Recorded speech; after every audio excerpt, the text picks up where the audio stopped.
Thank you for tuning in to Grassroots Television. Visit grassrootstv.org for on-demand community archive footage, as well as educational, inspiring, and entertaining local programming. A contribution to Grassroots TV allows us to bring your voice to the Valley and to preserve media that will be enjoyed by future generations. Visit us at grassrootstv.org and follow us on Facebook, YouTube, SoundCloud, and Twitter. We encourage you to support all the local businesses and citizens that generously underwrite grassroots programming and play an integral role in nurturing open communication among the residents of the Roaring Fork Valley since 1972. Thank you for tuning in to Grassroots Community Network. Hello, I'm Ira Bedzow, and this is The Good Life, a show that talks about all aspects of human flourishing, from physical and mental health to social and spiritual well-being.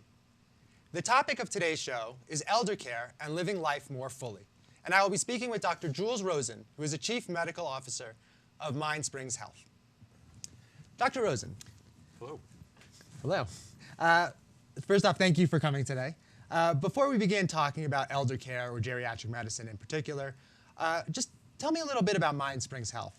What is its philosophy and who are its patients? Yeah, so Mind Springs Health is essentially the community mental health for 10 counties in western Colorado, including Aspen and Glenwood and Breckenridge. Our main headquarters are in Grand Junction, where we're actually completing construction on a brand new state-of-the-art hospital. So we are the community mental health, but as it is for many aspects of mental health care, you don't have a lot of resources on the Western Slope in terms of psychiatry, nurse practitioners who are specializing in mental health. So we provide the spectrum of care of therapy, medication management, groups. We try to work with our communities, our local therapists as much as possible, and we've really connected with the primary care population providers so that they can have direct access when they see somebody in their office who needs our help. And as a chief medical officer, what does a chief medical officer do in terms of making sure that its mission continues in the way that it should be? Yeah, so essentially, if you look at community mental health, there traditionally has been two silos, the therapists and the medical people, the prescribers. So as chief medical officer, I'm essentially in charge of all the prescribers, quality improvement processes, making sure that productivity is adequate.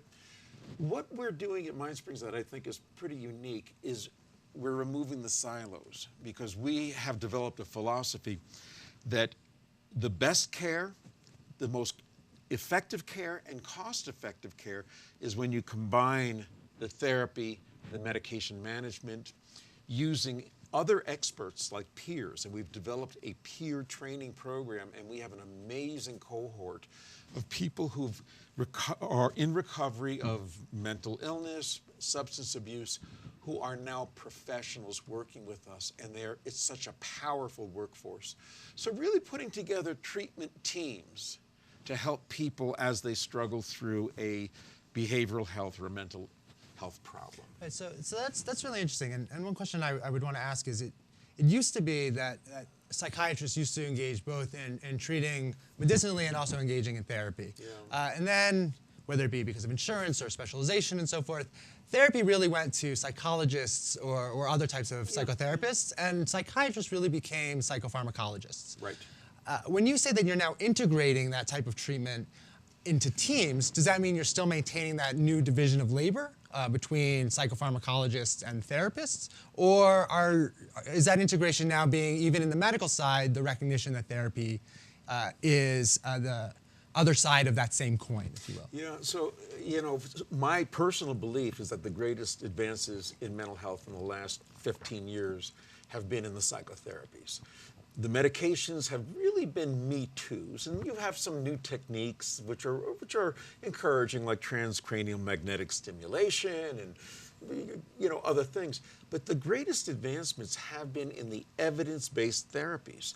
And what we know is that if you are suffering from depression, you can take a medication, you can go into an evidence-based therapy, you can do both, you can try one or the other, and the outcomes are going to be similar if you're getting good treatment and very successful.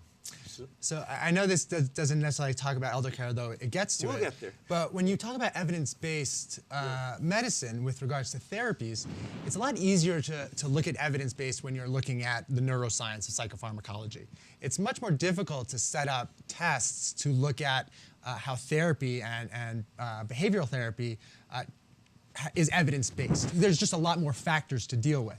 So how do you engage in creating an experiment when looking at the psychotherapy aspect of treatment? Well, there's actually excellent scientific evidence supporting the efficacy of the therapies. And there are many different types. I think when people think of therapy, they still think of Woody Allen lying on the couch for years and years and years and wondering if he's ever getting better. And that's one kind of therapy. But most of the evidence-based therapies are structured in terms of 6 weeks, 8 weeks, 12 weeks, X amount of hours, homework and assignments for the consumer, and the outcome data is terrific. In fact, there have been studies that show you can get better and stay better longer if you have depression if you get therapy than with just medications alone. Mm-hmm. So yeah, there's a tremendous, and what it gets into is almost, in some cases, patient preference. There are some mental health conditions that absolutely require medication as far as we know at this point in time. Schizophrenia, in most cases, is one of those where medications are needed, but not all. Bipolar illness, where people go into the manic phases. And I say at this point in time because when we talk about evidence-based, what we think is truth today, 20 years from now, our people who are going to follow us in our field are going to say, what were these people thinking or doing? Mm-hmm. So we are very much always keeping our eyes open for better treatments. And for many, there are some patients that say, I don't want therapy, I only want medications. And others that say, I don't want medications, I only want therapy. So at MindSprings, we're really looking at ways to build a treatment plan that is customized to you as the consumer. Mm-hmm. And you're a geriatric psychiatrist by training. I am, and now by lifestyle, and by lifestyle. So, which goes to my question: what does geriatrics mean? How is it different than eldercare and gerontology? What are all these terms? Why isn't it not just psychiatry?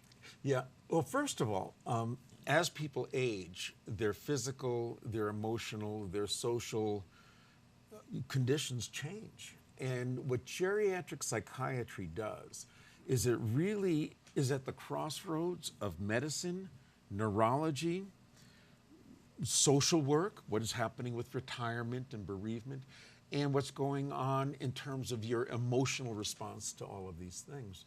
So it is very much a medical, in the medical corner of behavioral health. So we integrate all those things. Geriatric, and it doesn't matter to me, we're called geriatric psychiatrists. Gerontology is more the science of aging rather than the medicine of taking care of people who are getting older. But if one of my patients wants to be called, they're seeing somebody for eldercare, then that's what I am.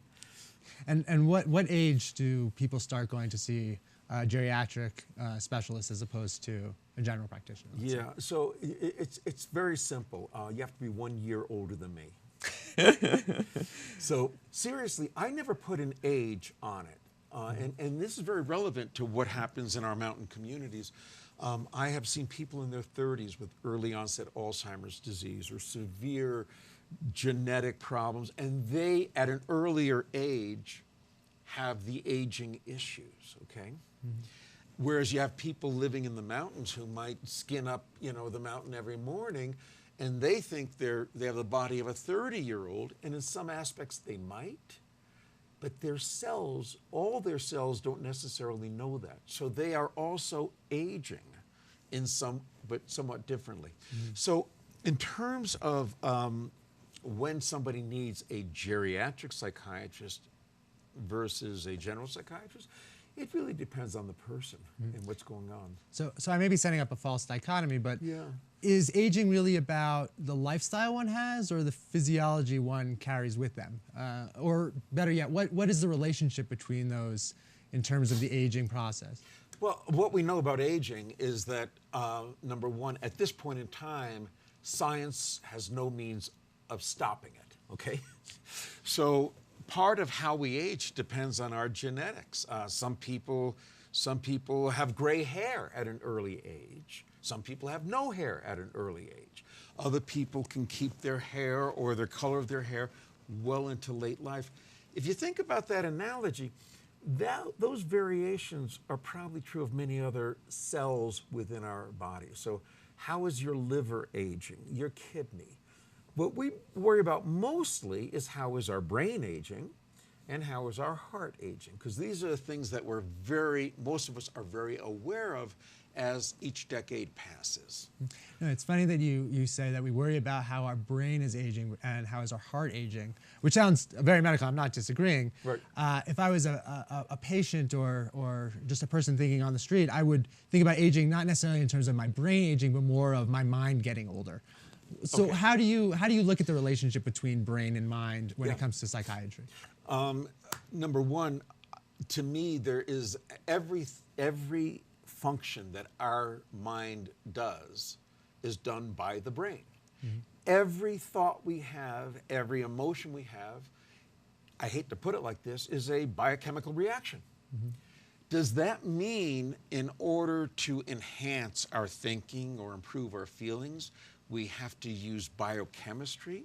No, because we can use meditation. If anyone who meditates, does yoga, does exercise, we know that when we do those things, something is changing in our mind. We feel differently. That's a change in the brain.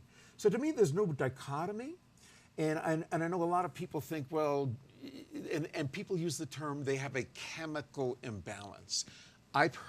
Personally, I hate that term because that suggests that to correct a chemical imbalance, you have to adjust those chemicals externally. Those chemical imbalances can be adjusted by lifestyle changes, by habit changes, by therapy, by exercise, by yoga, by meditation, by a good night's sleep. Okay, these are, so to me, there's no dichotomy. It's interesting. It's almost as if there's a feedback loop in terms of a person's chemical imbalance or neurology affects their thinking and their habits, which then either reinforces the chemical imbalance and so forth. So you can almost work either let's fix the chemistry, which will then change thoughts and habits, or let's fix or change the thoughts and habits, which then may fix the chemistry, which goes back to that integration between psychopharmacology and cognitive behavioral therapy, how they can work in tandem or complementary, as opposed to in parallel or just two different options, if you will. You know, when I first started my career, I was very interested in post-traumatic stress in the World War II veterans. And at that point, this is in the 80s, and so they were getting up in they were in the geriatric age group and had the eldercare issues. But what struck me was that if an environmental event, such as being a POW or being in the Battle of the Bulge or being a Holocaust survivor, can change how you think, so these negative events can change your view of the world. Why can't positive events do the same thing? And why do we rely so much on using the medications to change that? And that really is how I've based a lot of my research and my career. That improving resiliency, changing how we think, is much more than just medications. I know, so it's interesting. The way you're speaking about it, it sounds very similar to the positive psychology movement. Absolutely. In terms of how positive psychology saw that the same types of work that is done from the perspective of healing could also be done from the perspective of bettering oneself. Exactly. Does geriatric medicine or geriatric psychiatry take into consideration the preventative medicine as well? And how would it do that in terms of people who are advancing in age thinking, oh, I should go see a psychiatrist just for a tune-up, if you will? Yeah. At this point, I wouldn't go to a psychiatrist for a tune-up, but there are wonderful therapists who are very familiar with positive psychology and resiliency. In fact, our CEO, Sharon Raggio, has developed a curriculum that she brings to communities that really address, we're not just interested in mental problems, we're interested in mental health and taking somebody that is mentally healthy and expanding their resilience, expanding their positive thinking. So, it all goes together. Most psychiatrists, at least trained in my generation, focus more on the pharmacology. But this is where the treatment teams come in. And so there should be no silos between us. And what are some of the challenges that geriatric psychiatrists or therapists who deal or who work with geriatrics face that would be different from younger adults, if you will? Excellent question. So as we age, every organ is changing. You can lose 60%. As you age, your kidney function changes. And you can lose 60% of your kidney function before you have evidence that your kidneys are not working at 100%. Same is true of the brain. So as we age, from the age of 40 on, we're losing memory, okay? And that's not Alzheimer's, that's just normal aging. So as we age, the changes that we say, this is normal aging. I don't run as fast as I used to. I don't remember as good as I used. That's normal aging. At some point, that may cross a line where, oh my God, my memory is giving me trouble. It's interfering with my ability to enjoy life. Could that be Alzheimer's disease? Yes. Could it be sleeping in a high altitude without adequate oxygen? Yes. Could it be that you're on medications that are interacting with each other, some of which you buy over the counter, and so your doctor doesn't even know you're taking these medications? Could that be now interfering with your cognitive functioning? Again, if you're 30 years old, 40 years old, you have that much more reserve. If you're 70 years old, you may be mentally astute and functioning optimally for your age, but now you have these interferences that take you below that line and you're experiencing symptoms. Could it be depression? Depression changes cognition. So people can look like they have a dementia, they really have depression.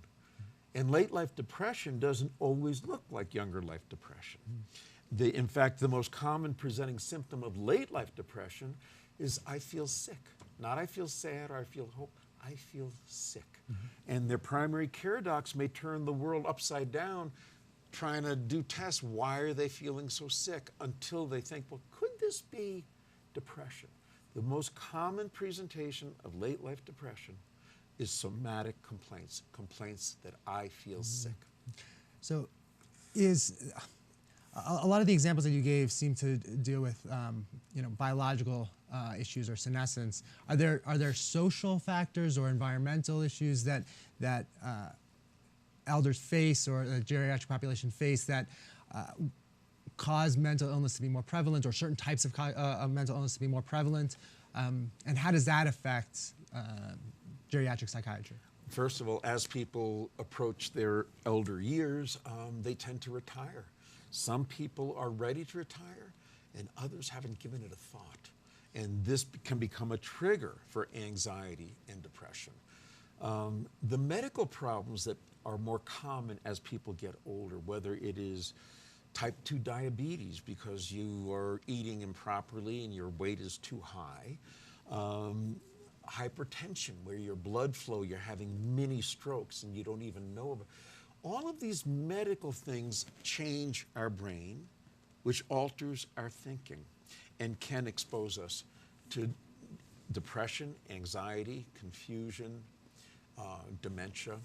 And how would you advise patients who are going through, or just regular people who are going through different changes in life, on what they could do or what they should do in order to ameliorate some of the negative options? Well, first of all, I'm a big believer that you don't start thinking about this the day you retire or the day you turn 65 or you sign up for Medicare. That thinking about how you're aging and what you want to do as you age, and let's assume that we're going to live to the age of 75 or 80, those preparations need to start earlier on. And, you know, it's well known that things like social engagement with friends and community is important. Family engagement is important. Laughing is important. Exercise is important. Eating right. So if you are really looking to aging successfully, it has to start as your lifestyle earlier on. You know, the Blue Zone, and they've been coming around, are mountain communities where they identified worldwide communities where people live to the age of 100 routinely or more. They've identified many of those characteristics. Diet, exercise, engagement with people you love, engagement with spiritual connections. Those are all really important factors. You know, it's funny, there's been a lot of research that is changing the way that we look at work, where work used to be seen as the value of work was in productivity, where now we're beginning to see that the value of work, while productivity is important, is in the social engagement that people have while working. People talk about their work family or their work community, but then when they retire or they take off more work, given that they're aging and they want to try new things and not be involved in the workforce as much, they haven't developed the same relationships outside of their employment than they have inside their employment, and that alienation and that atomization is something that has a shock to both the mental and the physical system. It almost seems as if a form of preventative medicine, although I hate to put it in a medical term, would be community engagement. Yeah, absolutely. And you shouldn't hesitate, because, again, you can call it preventative therapy, okay? So that it's not putting a chemical or medication into your system. It is doing something positive that changes how you view your relationship to the world. Do the values of people change as they get older, or do the priorities that they have begin to change? And how can you help coach someone or show someone how to reprioritize the values if they are changing? Yeah, no, I believe and I think most people believe that we change every decade how we think. And if you think about how, when you were 25 years old, what you wanted to do on a Saturday night is probably much different than what you want to do at the age of 45 or whatever you are.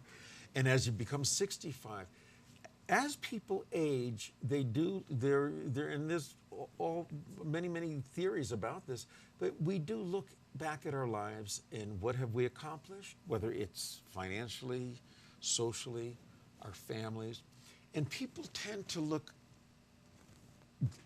from up top more. What have I accomplished in my life? And they grow closer to family. They become more, they maybe grow closer to spiritual roots if they have gotten away from that. So yeah, there are tremendous changes.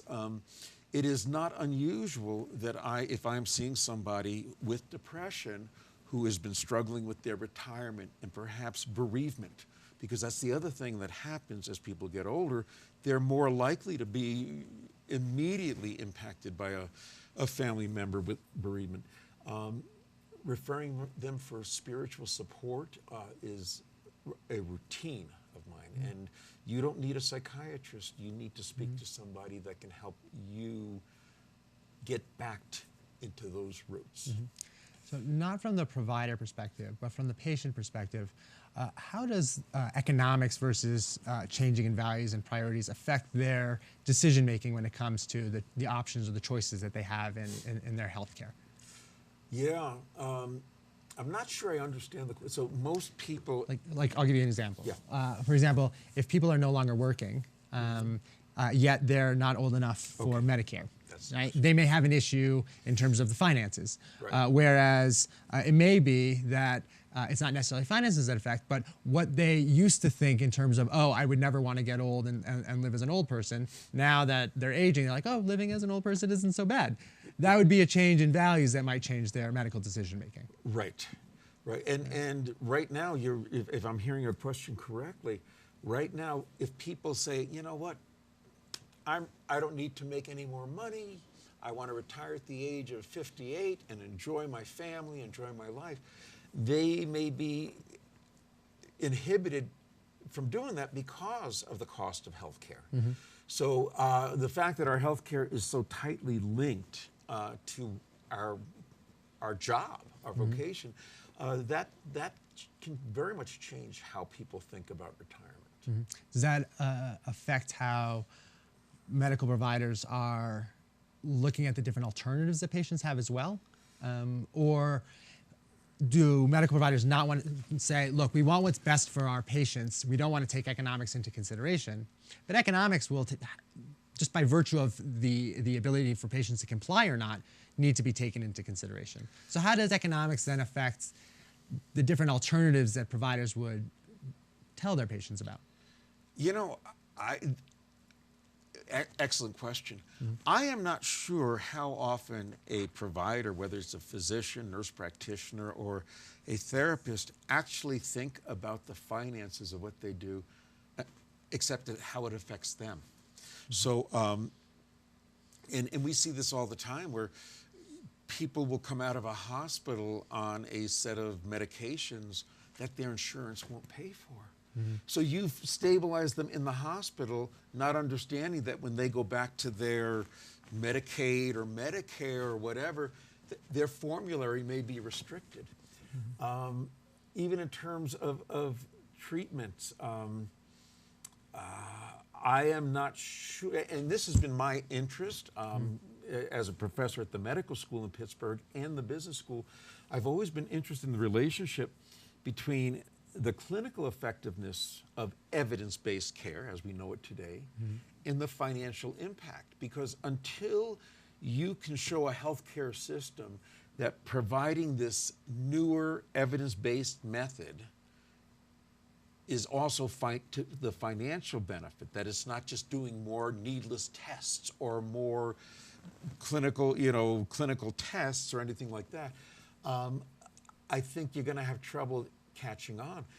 I saw this in the nursing homes in Pittsburgh, and we had the most prolific division of geriatric psychiatry in the country, filling academic journals every month with articles, and then I could go take care of a patient in the nursing home, and not a single clinician in the nursing home had any idea what was going on in the literature. And it wasn't until I got funding and did research showing, wait a minute, if you change your care of this frail elderly person to this method, look at the money you save by getting them better quicker and preventing complications. Mm-hmm. And I think that's not how most clinical practitioners think. How do I save the healthcare? How do I provide the most cost-effective care? Mm-hmm. No, it's funny. I think there's a big disconnect between the way medical providers think about care and even just the social or public discourse on end-of-life care today. Yes, yes. You know, we see today with regards to aging and longevity that there's these two opposite poles. And they're seen both from the perspective of the individual and the perspective of the community. Like, for example, in terms of right to die movements, there's two different arguments. One is the argument of the individual should choose when to end their own life. Then there's also the social argument of we spend way too much on healthcare, and we need to now figure out how best to provide end-of-life care so that some of the issues or difficulties of end-of-life care on the individual is mitigated. But this values versus financing plays a very strong tension, if you will. Same thing with regards to longevity or functional longevity. There's been a lot of research going on in terms of how do we increase functional longevity. While on the other side, people are saying, why are you spending so much money on research on functional longevity? You should be spending that money on the end-of-life care and quality of life of people who are living now in terms of giving them the best that they need. at Mind Springs Health, you may be focused more on the clinical side and not necessarily the research side. But how do you see geriatric medicine moving, given this social or public conversation that we're having today? So, again, a tremendous question.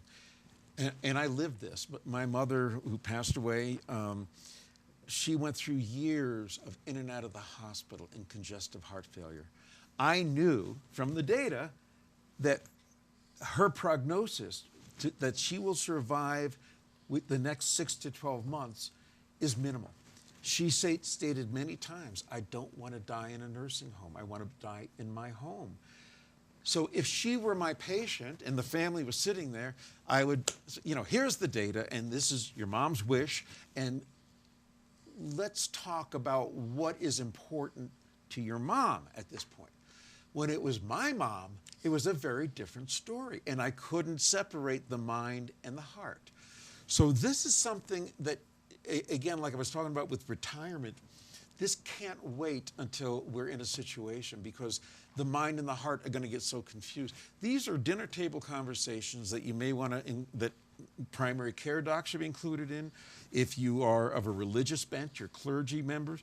When the doctor's telling me that my chances of surviving in a healthy way beyond the next 12 months are minimal, 10%, you can pick the statistic, 20%, 5%. I don't want to prolong my life artificially. I don't want to go in and out of the hospital. But when my mom was doing that, even though I was very well aware of what her core values were her entire life, I could not, in fact, very funny story, I walked into her hospital room one day and she said, I have it. I've had it, pull the plug, pull the plug. And I said, Mom, there's no plug to pull. And she insisted, and I unplugged her radio. And we both had a good laugh. And that's what was so confusing, that she wanted to die. She didn't want to go on living like this, but she could still laugh. And I think this is kind of the discourse we need to have, that if somebody is in a severe depression and they say, I am ready to die, I want to die, then that is not when you pull the plug or remove treatment. But when somebody has consistently said, this is the kind of life I like, and when the statistics say my chances of having a productive survival beyond the next 6 months are 10%, I don't want to take that chance anymore. Very personal and very difficult. So do you think, and based on your story, and this is difficult because I feel many medical providers try and toe this line where they compartmentalize their professional perspective and the way they ask questions and their personal perspective and the way they ask questions. And one of the reasons why they do that is to make sure that they don't impose their own values and their own biases onto the patient. But by distancing themselves, they also sometimes don't allow the conversation to go a certain way that will actually express the patient's values, just by virtue of people tend to answer questions in the manner in which they're asked. Mm-hmm. And if you're compartmentalizing yourself and you can't see from the perspective of a family member or from the perspective of a friend, you may not be getting to the questions or to the answers of patients in seeing what their goals actually might be. So how do you think that providers should be balancing or towing that line between professional versus personal?